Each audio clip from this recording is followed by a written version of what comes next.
नमस्कार दोस्तों, क्या आपको पता है कि धरती पे महाद्वीपों का निर्माण कैसे हुआ या फिर धरती पे महासागरों का निर्माण कैसे हुआ? यदि नहीं तो चलिए आज हम इसी के बारे में बात करते हैं।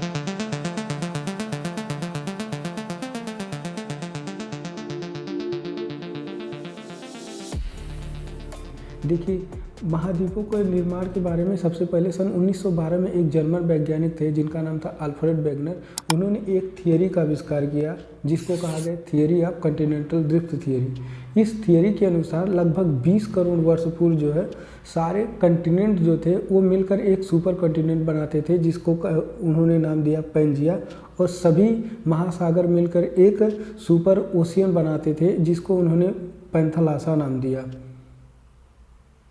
120 मिलियन वर्ष पूर्व या फिर जो 12 करोड़ वर्ष पूर्व जो है पैंजिया वो दो भागों में टूट गया। जो उत्तरी साइड का जो भाग था उसको उन्होंने लौरेशिया कहा और जो दक्षिणी साइड का भाग था उसको उन्होंने गोंडवाना लैंड कहा। जो लौरेशिया था या फिर जो उत्तरी वाला भाग था उसमें से टूटकर दो महाद्वीपों का निर्माण हुआ, जो है नॉर्थ अमेरिका या फिर उत्तरी अमेरिका, और फिर उसके बाद जो है यूरेशिया है जिसमें यूरोप और एशिया दोनों को मिलाकर रखा गया है। ये जो है लौरेशिया के भाग थे।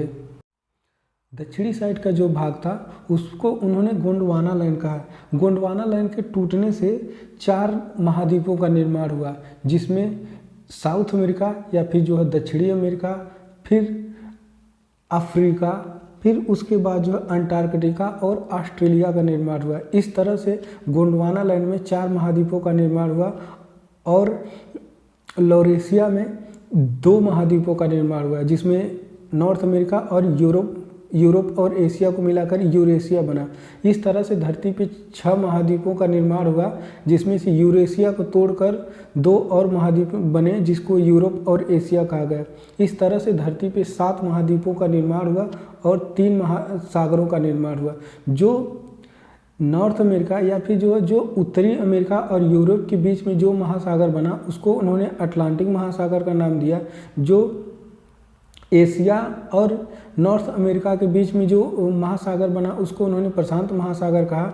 जो ऑस्ट्रेलिया और यूरेशिया के बीच में जो महासागर बना उसको जो है उन्होंने हिंद महासागर का नाम दिया। इस तरह से जो है धरती के 7 महाद्वीप और 3 महासागरों का निर्माण